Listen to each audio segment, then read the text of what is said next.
Okay.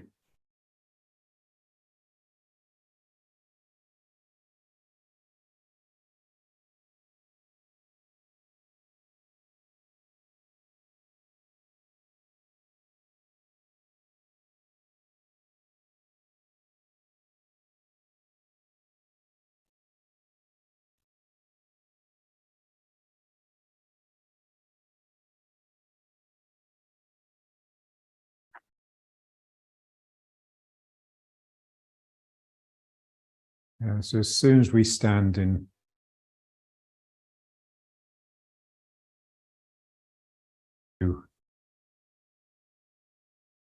practice time into our zone, so the mind should just naturally start to be quieter and running at a slower frequency.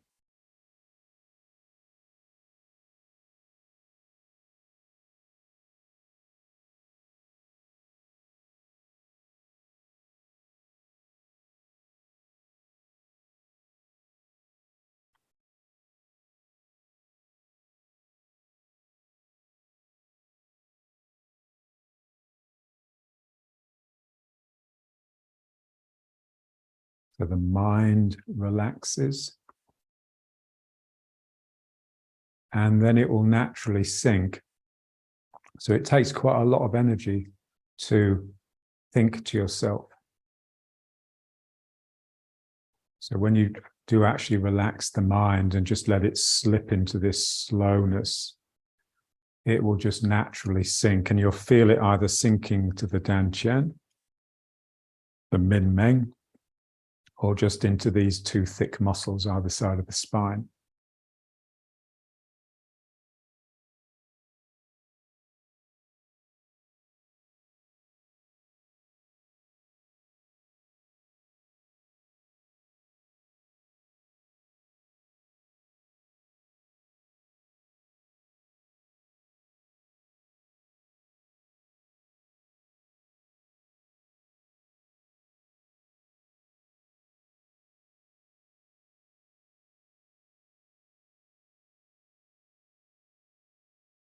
And the quieter your mind becomes,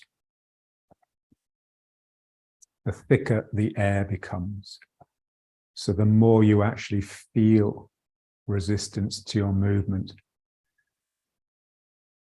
So you can feel it either as like a viscosity in the air, or simply as like your own inertia has just increased. You've just become more settled. So effectively you're heavier. You're more difficult to move. Your mind isn't helping the movement.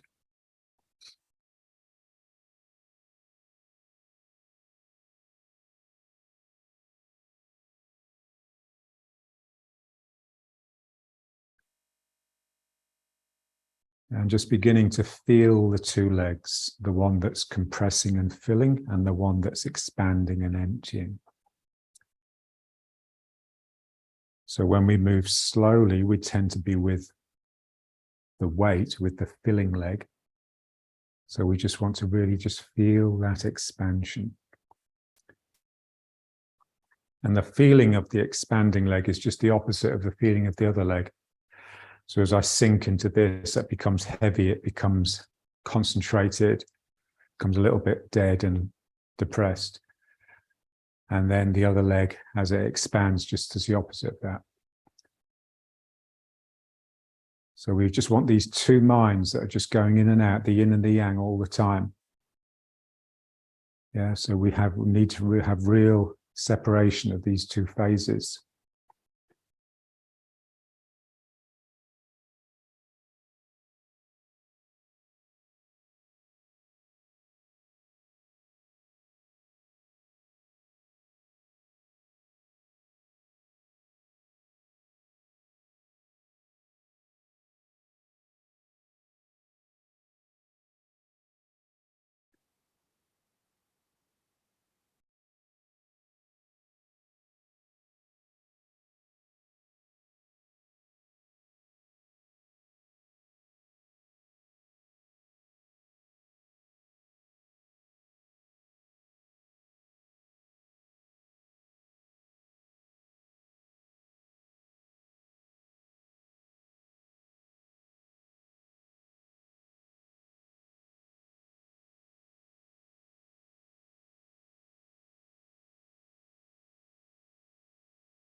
Okay, now let's just focus on the filling leg.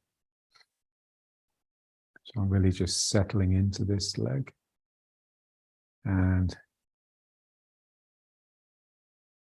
so I just let go here. It's as though I don't have this side.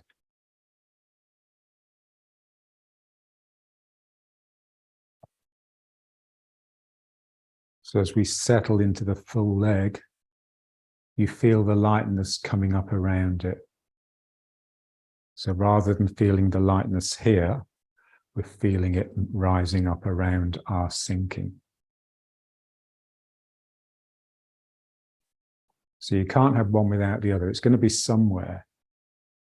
That lightness will be somewhere when you're concentrating on the fullness. So you just want to acknowledge it whilst keeping the two minds separate.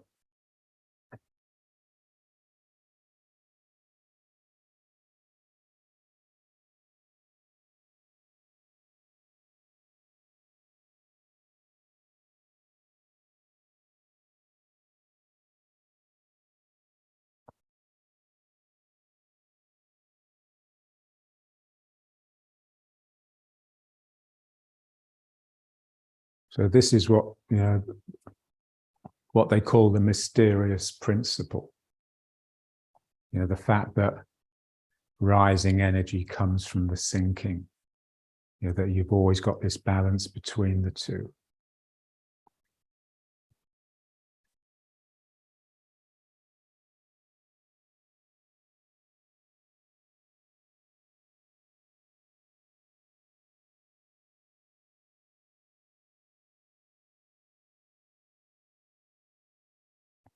And it's difficult because we just want to sort of see it happening, but not interfere.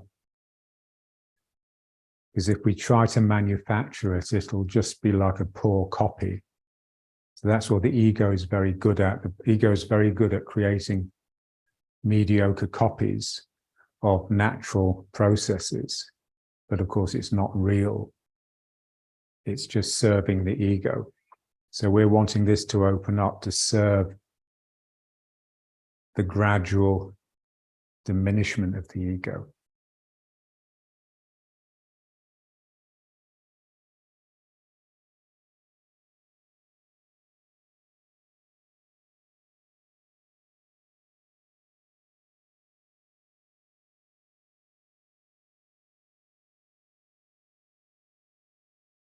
But the key word really is relax.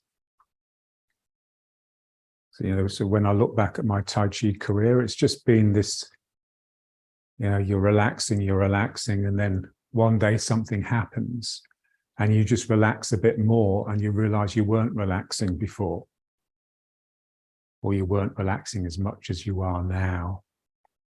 And that journey into relaxation is just really basically just a journey into you, into your depths.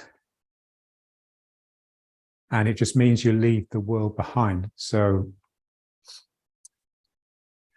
because the social world will always keep you shallow.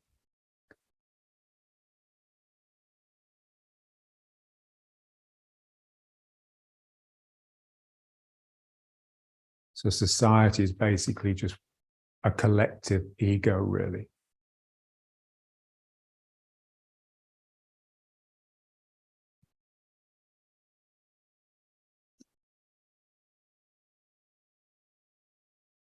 So something's coming up here.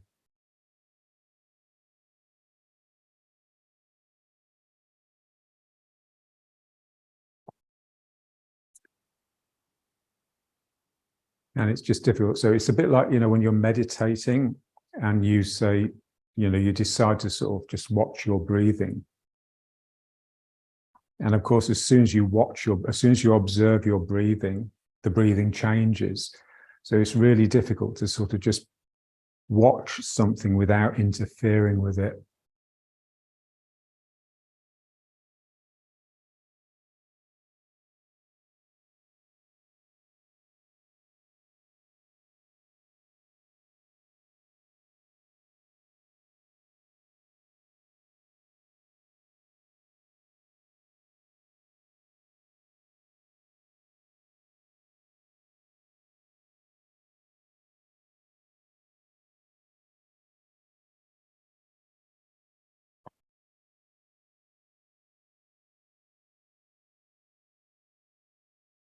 Okay, so now let's just bring it to riding horse. So just remember the instructions. So sinking the shoulders, heavy elbows, like you've got little weights hanging off the elbows. That's the way John put it. Loosen the hips. So this feeling that the sacroiliacs, these joints are loosening, but also that it's expanding across, and concentrate the spirit. And then just getting the bum in so that, you know, letting the sacrum just hang heavily, like the plum on the end of the plumb line, so that your lower back can bifurcate into the legs, so that we're not a self sitting on two legs. We're actually an integrated body. So the feet are just as sensitive as the hands. Yeah, so it's really difficult because we're so used to just conceiving of the ground as something that's down there that our feet happen to be on. So to really just get down as though you're going to go on all fours and just walk around with the hands. So that's the sort of sensitivity and the curiosity that you want in your feet.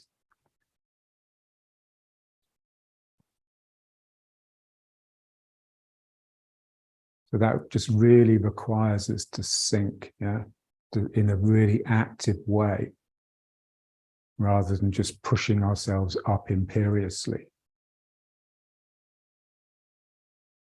So the difficulty is just relaxing across here so that that can split down the legs, because when it's tight here in the sacroiliacs, that will tend to make your bum stick out and make the lordosis in the lower back more pronounced than it should be. So I just want this feeling that my whole body is like a C shape, or you can think of it as the spine being the top of the S and the legs being the bottom of the S. And I really feel what's underneath each foot.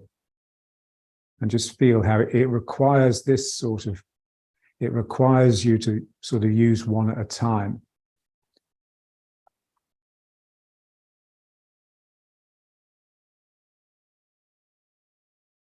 Yeah, so there's something inherently wrong about riding horse, about any symmetrical posture. So even though it's symmetrical, we have to be of this sort of alternating mind, a mind that's shifting from side to side all the time.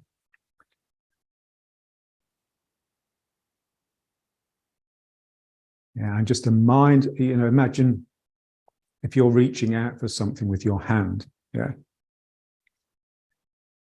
then it's just natural that our mind should be in our hand. You know, and as soon as we grasp the object, our mind is in the object. So we'd like that same ability with the legs. So I can just extend my mind down this leg and just really touch the floor, not just with my foot, but with my mind, and then with this leg.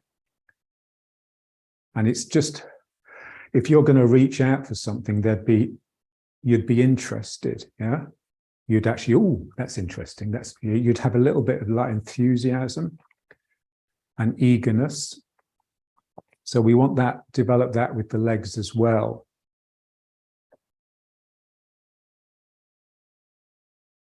So the key to quietening the mind, whether you're standing or sitting, is just to re-establish the connection between you and the ground. And then the ground will just drain this for you. Or you'll be so relaxed, you just will realize just how stupid it is to use all that energy up talking to yourself. And you just won't want to do it. So here I have to just it's more difficult when you're standing, of course, but in a way it's also much more active. And so in one sense, it's easier because you're sort of forced to be a little bit active. So this is something that, you know, a lot of meditators just wouldn't get because they're just sitting so symmetrical. So for me, the best way to feel it is just in these two thick muscles here. And just imagine them coming up into the shoulders and then down the arms and up into the head. So when I arch the back slightly, it's easy to feel that those muscles are actually bringing energy and interest into my hands, but also feeling that the bottom part of those two muscles reach down into the legs and into the ground. And that's the bit we're not used to. So that's the bit we need to work on.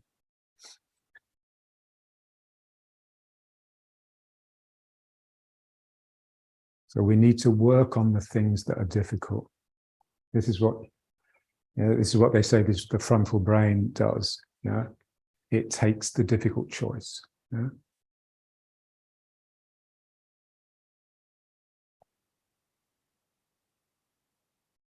Okay, and now let's just breathe. So here, just feeling the spine extending, so those muscles in the back tightening, and then flexing, so those muscles in the back relaxing a little bit, and these muscles coming in. So we just want to feel both sets. So this is the back muscles tightening, and then this is the belly muscles tightening.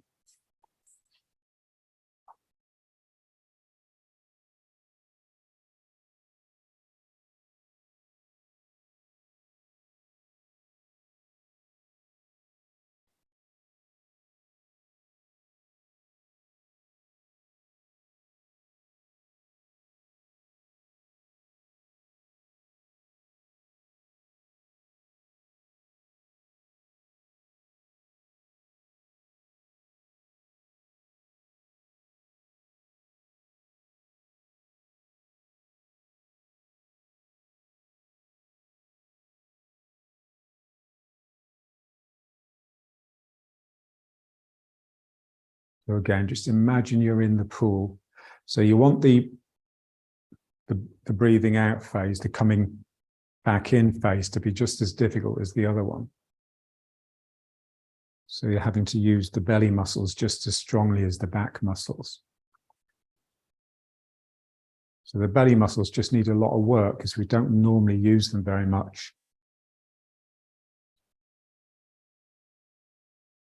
Just feeling the whole spine just being involved. It starts off in the lower back, those spinal erectors, but then it flips all the way to the top of the head. And if you can, all the way down to the feet. And then here the belly tightens. And again, here you just have to be careful that you just don't let your bum go out behind you. Otherwise, your root will come up out of your feet, out of the ground. So here, just staying sunk, keeping the spine coming down into the heels.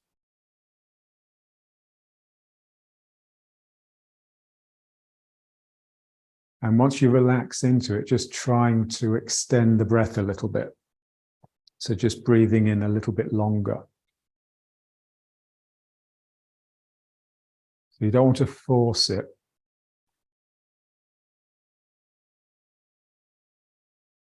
So we're just always trying to just reach beyond our limits just a tiny bit to extend our range. And to slip into the unknown all the time, is slip into territory that we're not used to.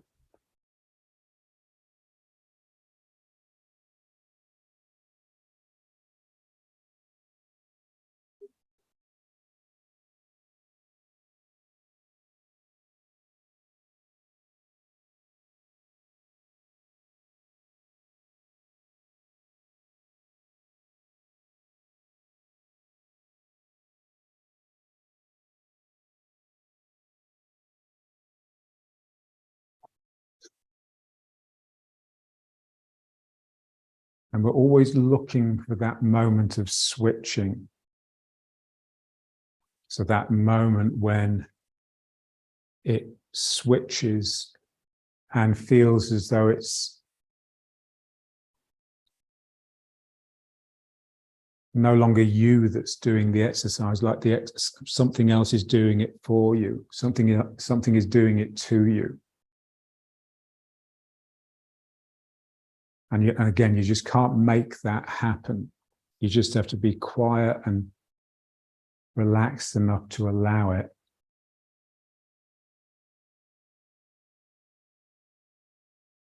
And sometimes it won't, which is fine.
Yeah, so we just have to put our minds so deeply in those spinal erectors that it just feels like that's all there is. So when you really get the mind in them, the mind really changes. You can't get your normal mind in them. The mind that naturally resides there is really sort of animalistic, yeah.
Okay, so let's just settle back into riding horse.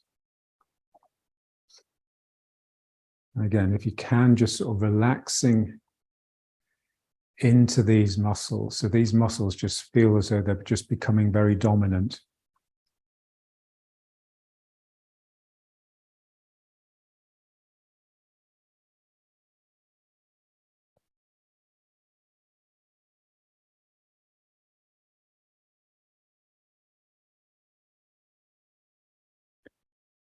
So I was working with a student last night, and she's got a really strong body and is very capable physically, but she's also really, really angry. Yeah? And it's all just stuff from her childhood. You know, she just wasn't loved as a child and had to fend for herself. You know, so she's really angry at the world. But it was interesting because by working together gently, I sort of encouraged her out of her tension and just into these muscles. And we had like a great half hour. And then suddenly all this sort of protective anger came up, and she was ranting at all the people she's angry with at the moment. Yeah. And everything just seized up. Her shoulders just came up and she just completely lost these. So the ego will always fight back. And you just have to know that and just expect it and just ride it. Just see it through. The ego would much rather that you died than it give up control. Yeah? This is why it just takes so long to get a handle on it. And basically the only way is meditation. Because with anything else, the ego can construct it. You know, when we're moving, it doesn't matter how relaxed we're doing it, it's always constructible. Whereas when you're sitting, there's just nothing happening. Yeah, you just sit. Yeah, you're not doing anything. Even counting the breaths is superfluous, really. You're just sitting and just letting it fall away, and just being patient. And that's the shortcut. There is no quicker way. And, you know, I've been doing it since '86. And it's only in the last year, really, that it feels like I'm getting out of the sort of superficial mind.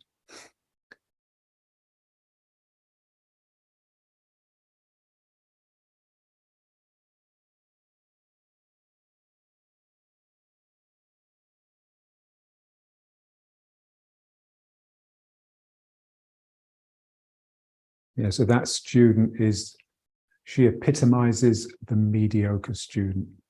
Yeah. So I can bring her to some state where for a moment she becomes a good student, and then her ego fights back and she pulls away. So she's vacillating all the time.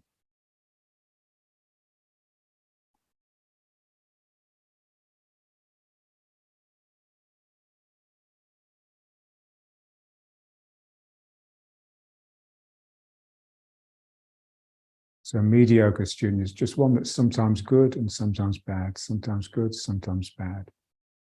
And we're all like that a little bit.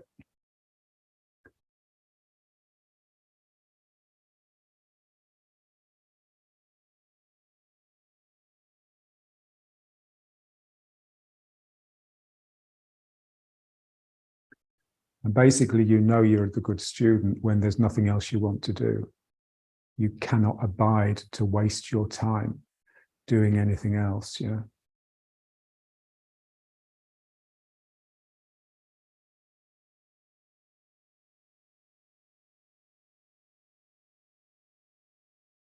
And it seems extreme, and it is extreme.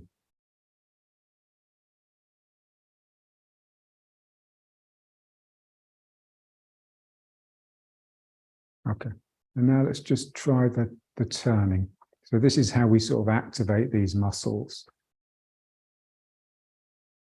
So just trying not to let the hips turn too much, and just pulling with the thick muscles either side. So I'm pulling with this one, this side here, and then I relax that, and then I pull with the other one. And I just want to feel that as I pull with that muscle, something in me tightens up. Something in me just becomes more vicious, more capable, and more intolerant of weakness. Others' weakness, but especially my own. So here I'm pulling. And again, this is something that's so easy to get wrong by the ego making a poor copy. It could actually be a really good copy, but it's still a copy. It's still not real. And remember, the real is just those drives, those deep passions and drives, the mysterious principle, the unconscious. So that's what we're trying to activate. So here,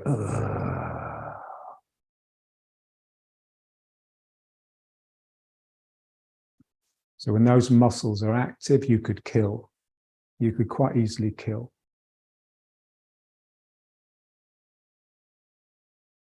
And the thing we have to kill is the self, is the ego. Because it's just not, it's not necessary. Yeah. Maybe the ego is necessary in order to compete in an ego-ridden world. But when you're on your own and you're practicing, it is not necessary. So you just want to become the clear channel. You want to become transparent. And that's what it felt like when I was working with that woman last night. And I just put my hands on her hands, and I could just feel the ground, like it was there in her hands, because there's nothing in between. You know, her ego had gone and she just relaxed. and her root was in her hands. But it's difficult to maintain, it's difficult to keep it up. And there's always a price to pay. There'll always be a reaction from the ego.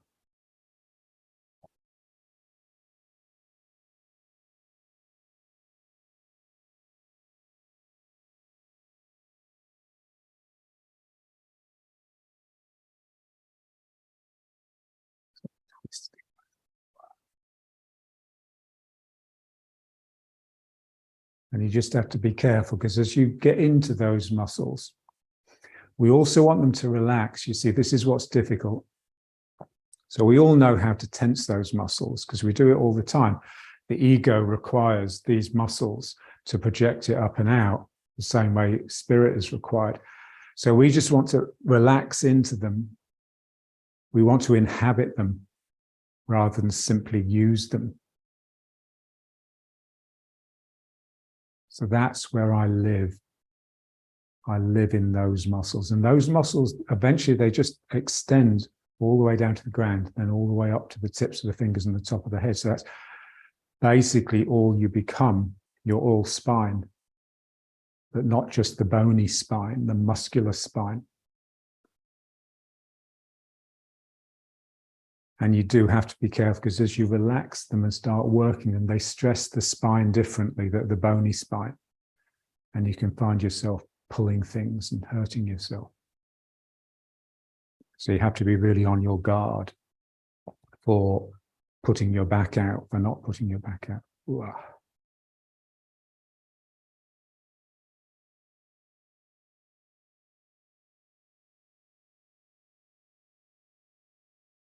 And it's the difficulty with ego as well. You know, if whilst you're working, you'll manage to relinquish ego for the duration of the work, then when it leaps back in with its coarseness and its aggression, it will tend to hurt you. So it's almost like you have to brace yourself for the return of ego.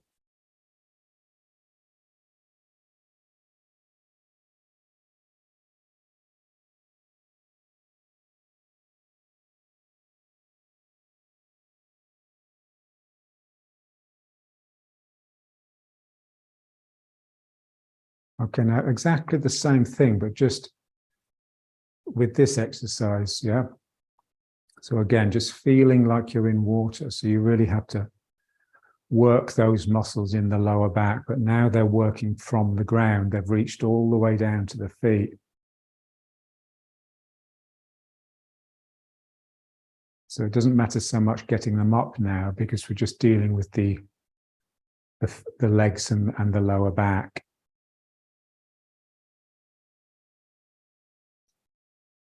Yeah, so we just want to feel the upper body and the lower body differently. So we normally feel like a split here at the hips, yeah? Either here or at here, the iliac crests.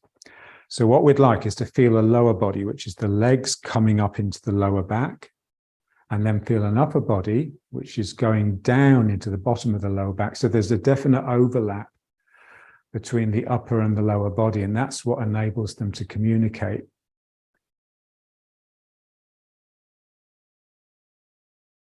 And we just want to feel that. Again, it's just yin and yang.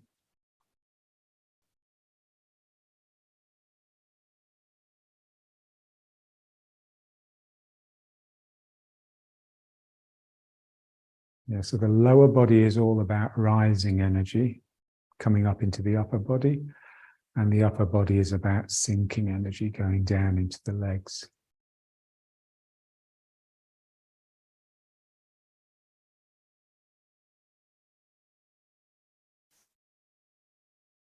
And just how do I get my mind into these muscles? How do I make sure it's coming from the right place? How do I make sure it's real?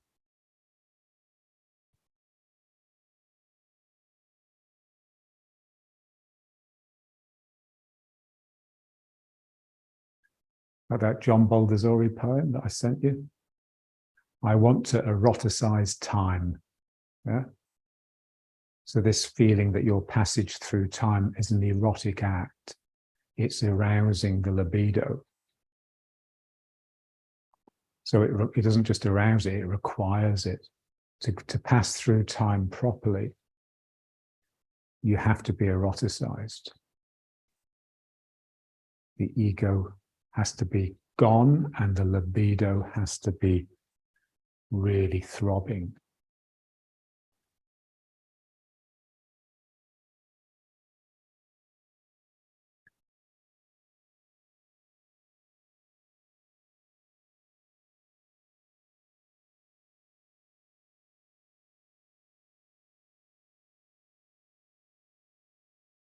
Yeah, so the ego is sort of mechanical, or nowadays digital, and the libido is organic.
Okay, so let's just bring it back.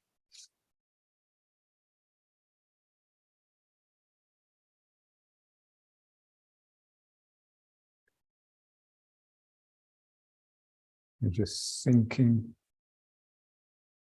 the upper back. The upper body is making this sort of shape. The lower body is making this shape.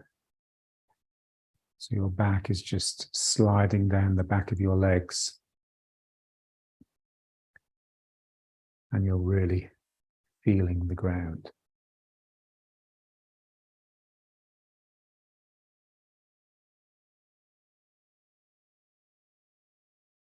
So this idea of the ego, the private space inside, and that's largely from basically snobbery. Yeah. So this feeling like we're better than the ground. So the way, so I think the ego has sort of modeled itself on the Lord, the one that has you enslaved, the master, the aristocrat, who's sort of walking around with his nose in the air with his fancy silks. And whereas, we come from peasants, so we're of the earth, we're in the ground, we're slopping in the mud all the time. And so we aspired to rise out of that. And the only models we had were, noble people, noble in the sense born into nobility rather than actually having any inherent nobility. And so the thing that we modeled ourselves on, we just didn't do it very well. Because we didn't have it in us, we couldn't actually see the intrinsic quality of an aristocrat. Is all we saw is this cruel person that despised us, trotting around on his horse, never having to lift a finger. So we just want to become the peasant again. So like you're just really sort of in the legs are on the ground, the legs are in the ground, like you're standing in mud. Yeah, so not only does your upper body and your lower body overlap in this area, your feet is overlapping with the ground, yeah? And then when you put your hands on the other person, there's a sense that you're seeping into them and they're seeping into you.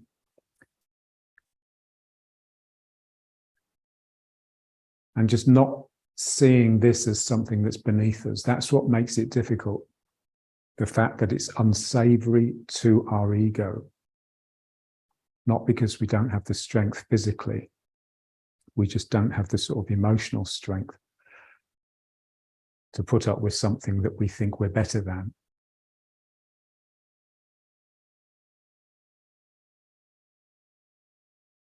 Okay, and now let's just try moving backwards and forwards. Again, just feeling the full and empty, just really separating. So we just want to feel the empty side more. Not as something that we're manufacturing, but something that just comes alive because I relax. So as I'm settling into this leg, this just relaxes, and then this can, like the tentacle of the octopus, it can just come out. So just imagine the emotion in the octopus as it sends its feeler, its tentacle out. Yeah, it's just inquisitive, and it's a little bit tentative because it's not sure if it's going to get nipped off, but it's reaching out and just really sensitive and really respectful. So this is the feeling here. Something in me is just relaxed, and something naturally comes out of me. It's like a little spirit, a little inquisitiveness. This is what we want to feel, that it's natural to be curious. There's a natural curiosity that will just slip out if you relax into the other side.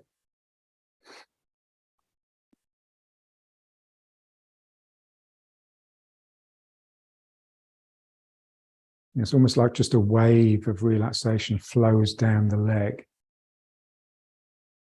And then that is enough to just keep contact with the ground. Remember this thing we were doing last week, where as you go into the full leg, you just press with the empty leg a little bit. And that's just a wave. It's just a ripple that's flowed down the leg. Wow.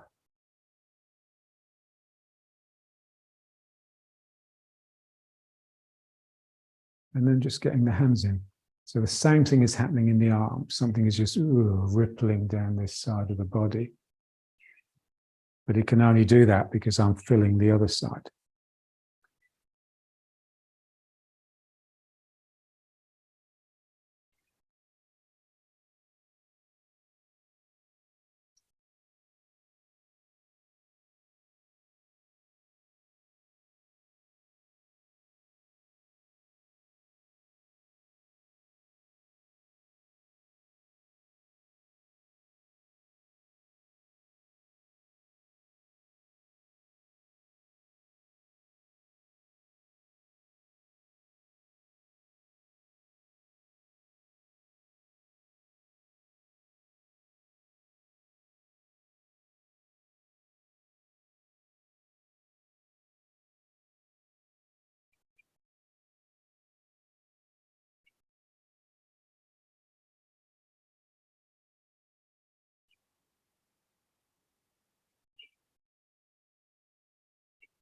And then the other foot forwards.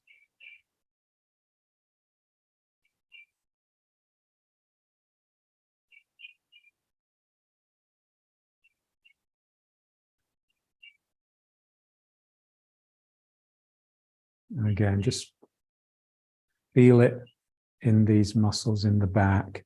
So you have to get into just using that empty leg to pull yourself.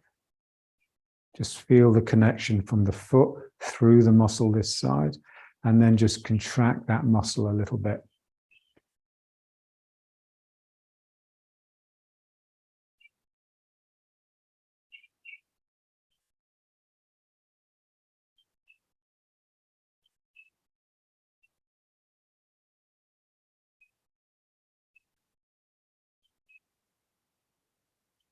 So it's like a piece of stretched elastic that just naturally pulls back.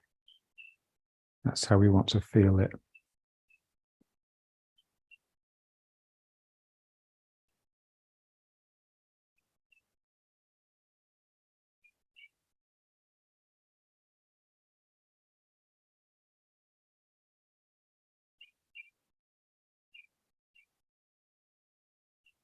And again, just feeling it starting in the lower back rather than starting in the foot.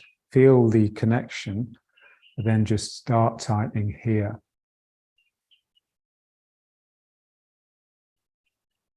So it's not really the leg at all to start with anyway. It starts in the lower back. I just...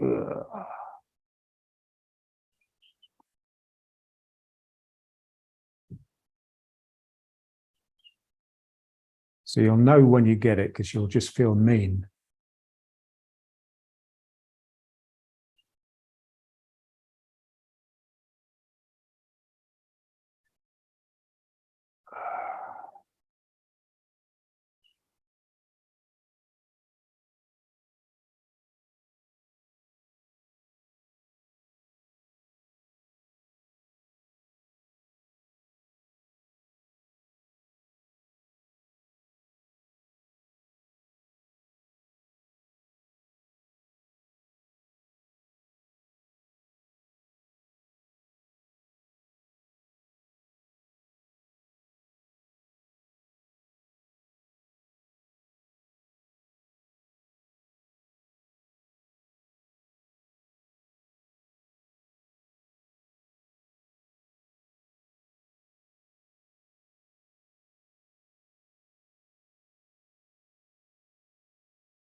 Okay. Let's just bring it back again and again, just feeling.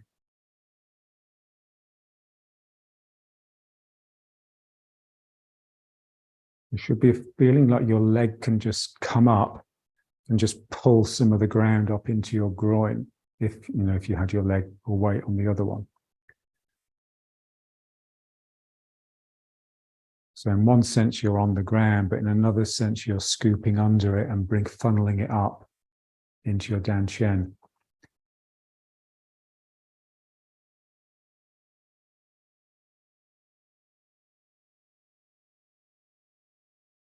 And just feeling the upper back is just this simple cave. So the ward off here as well as the ward off here.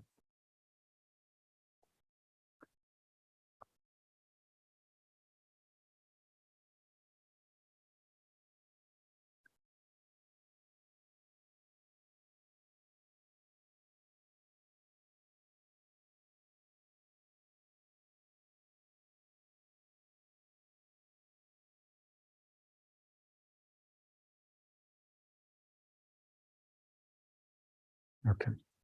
And now let's just squat.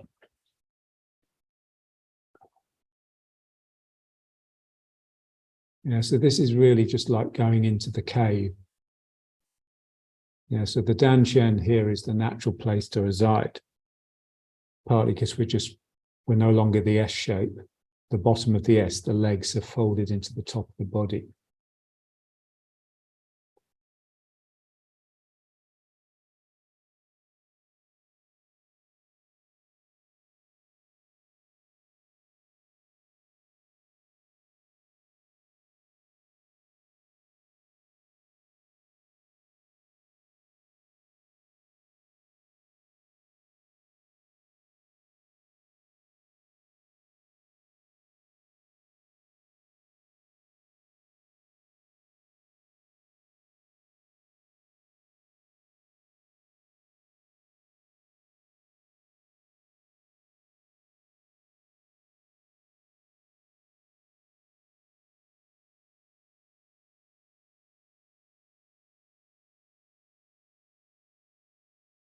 And then just hands on the ground.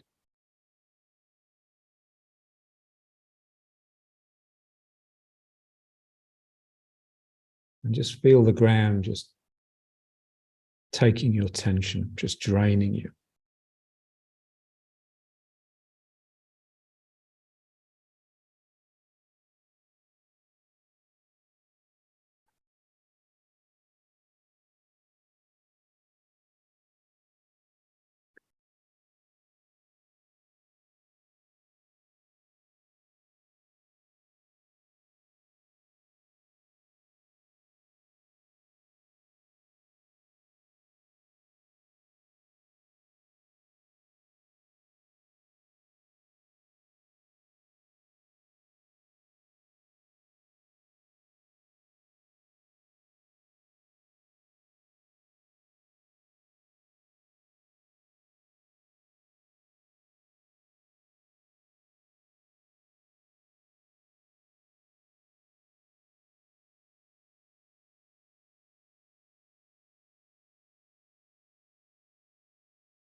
Yeah, so we just want to feel that we're just as happy close to the ground like this as we are standing up. If anything, this should be easier. We should prefer this. And then sinking won't be a problem. And sinking is only a problem if you don't like getting down to earth. So we just have to practice this enough to be comfortable with it.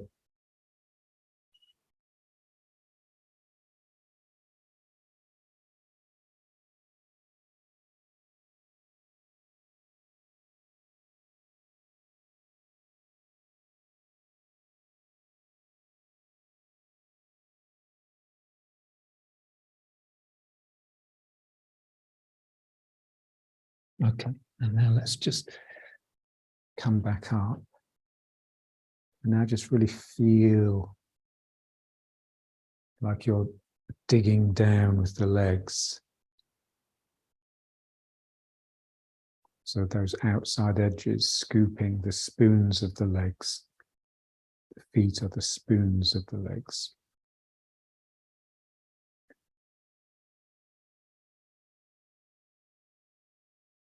Yeah, and just feel if you want to sort of extend the mind out of its normal home, which is the head, then you need intensity, you need spirit, you need to really mean it and intend it. It won't just happen.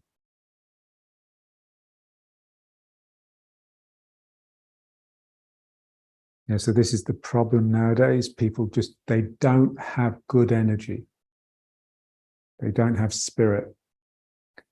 They've got really weak energy. So energy that can sort of just do trivial things, you know, like making the dinner or being on your phone, you know, energy that's required for really difficult tasks, whether tasks that require a lot of physical strength or a lot of spirit, most people just aren't capable of. They'd sooner complain, yeah? So the ego will always put up objections, yeah?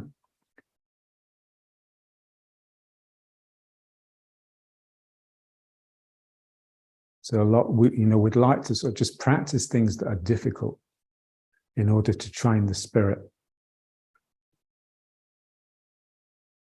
And there's nothing more difficult than tackling the ego.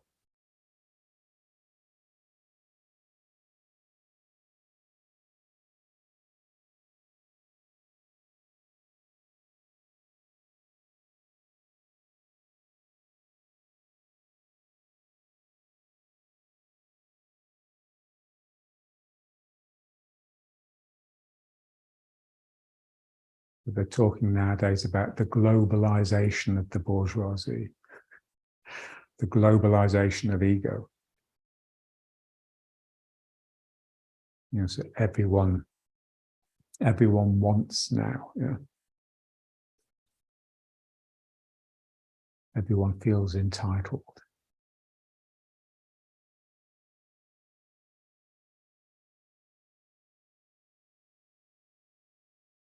Okay, so now let's just go down in order to come up. So just going down and then just from the lower back, just let the head come up and then let the legs come up under that. And it's like you're lifting something special from the ground really carefully. So you want the spirit to come up first because you have to be full of reverence in order to lift this thing. It's not enough just to be physical. So I'm sinking down and then I just rear up with the head and then I just let my legs project the spirit.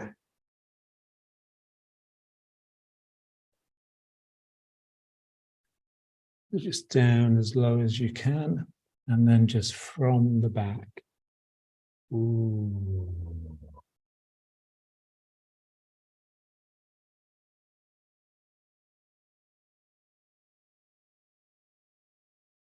And just feel it difficult, but not physically difficult. It's more like spiritually difficult. Because to activate those muscles properly, you have to be free of desire, really. So here, ooh, something just works. And oh.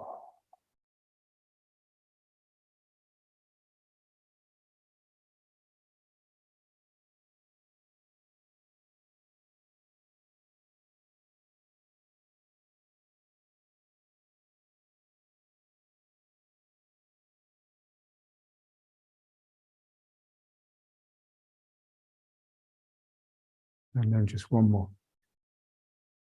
Sinking down. And lower back. Ooh. It's very sumo. Those guys are really deep.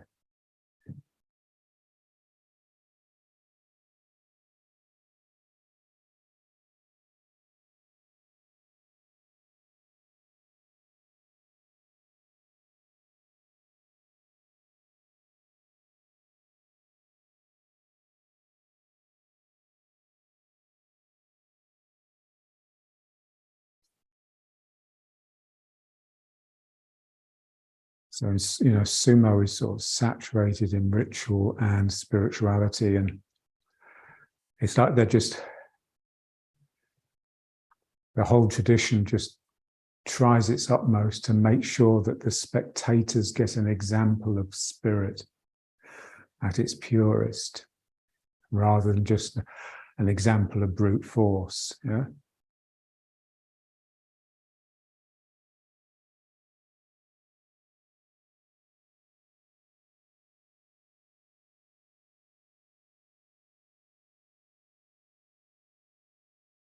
So just feel these muscles. They've come all the way up into the shoulders now.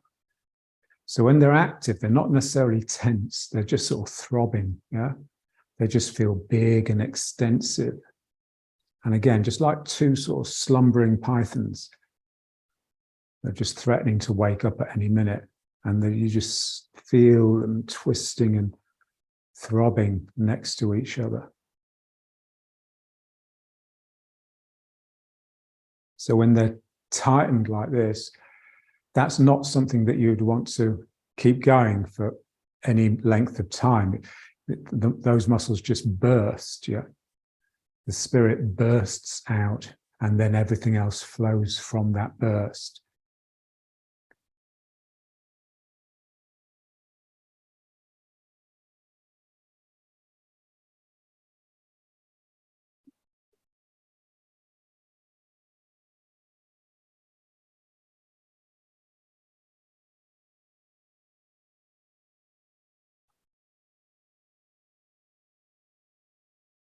And it's just very much not of the thinking mind, so not of the ego. You can't think them, because all you can do is just be in them, become them, feel them. Let them possess you, possessed and obsessed. That's what the good student is. When they feel something and they feel it real, then they will not rest until that's all there is. They won't take holidays, yeah. Because basically when you break from it, you go backwards, yeah. So eventually you just learn how not to overdo it. Yeah? So you don't need to take a break or a rest. You just keep it going, but on a really subtle level.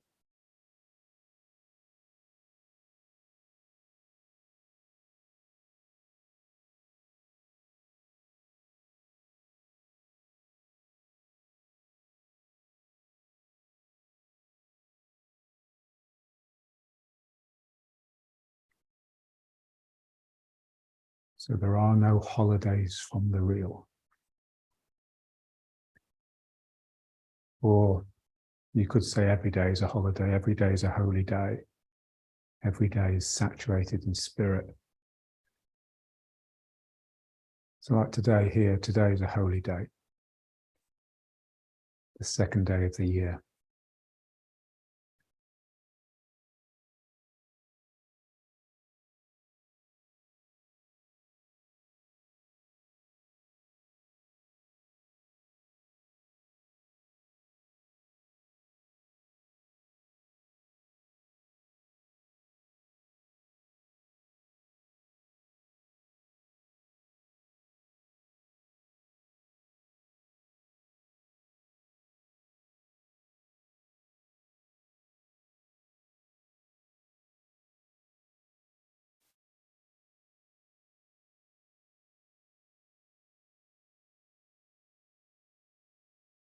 The supreme way is not difficult if only you do not pick and choose.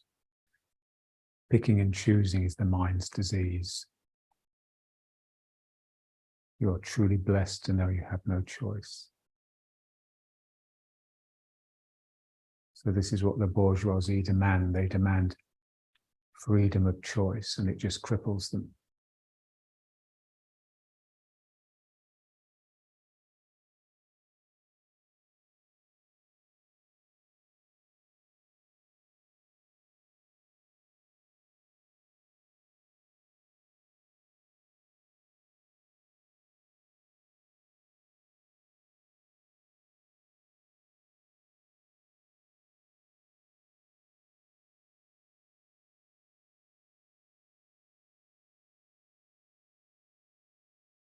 So just empty of mind so that the earth can reach up through you and you can channel the heavens down through you. You're just a channel, an empty channel.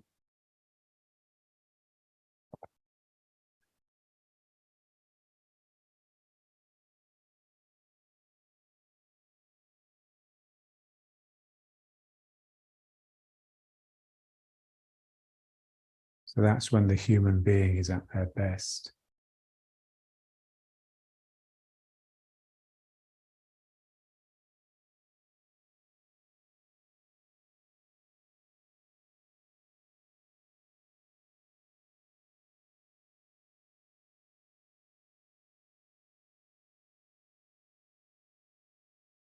Yeah, so like that famous story of when Carl Jung was asked in an interview, do you believe in God? He says, no, I don't believe, I know. Yeah. And so that's, you just got to become quiet enough inside so that you just know. Yeah. And it's not a matter of having read it or whatever. It's just, you just feel it with every pore in your body, every cell.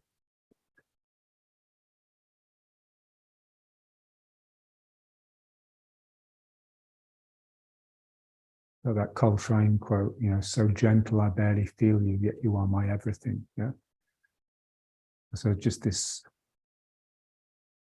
and it's really just mind. Yeah. So they say, when you quieten the mind, you just realize everything is mind. The mind is space and time. Yeah. It's just expanding everywhere.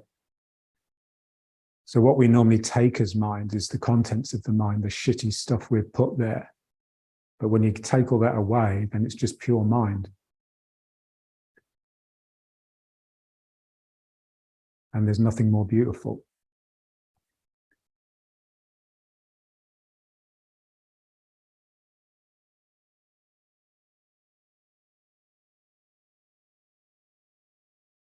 And that is God.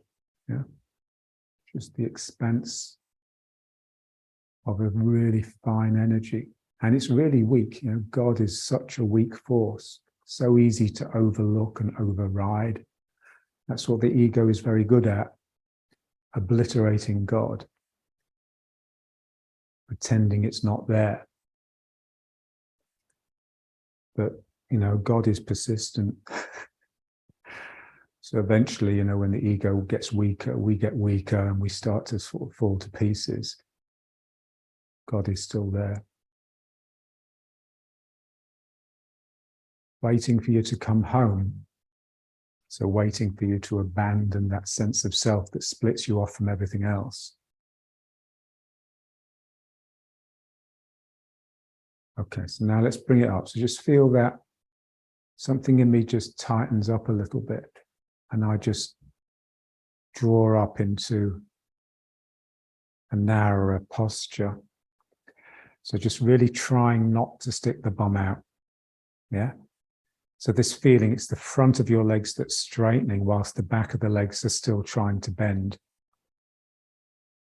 So there's a little bit of tension in the hamstrings and the buttocks and the lower back, but also a little bit of tension here and in the belly. So the whole body's toned, the whole body is ready to go.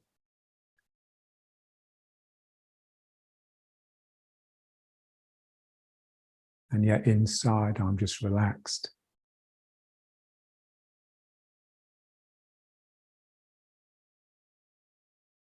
but vigilant, waiting for the call to arms.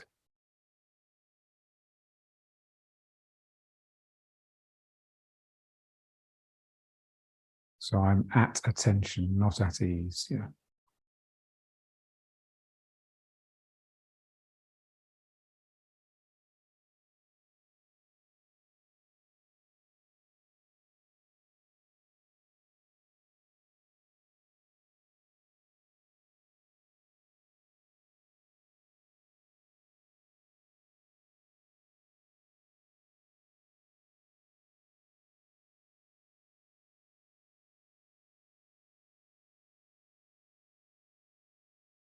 Okay, great.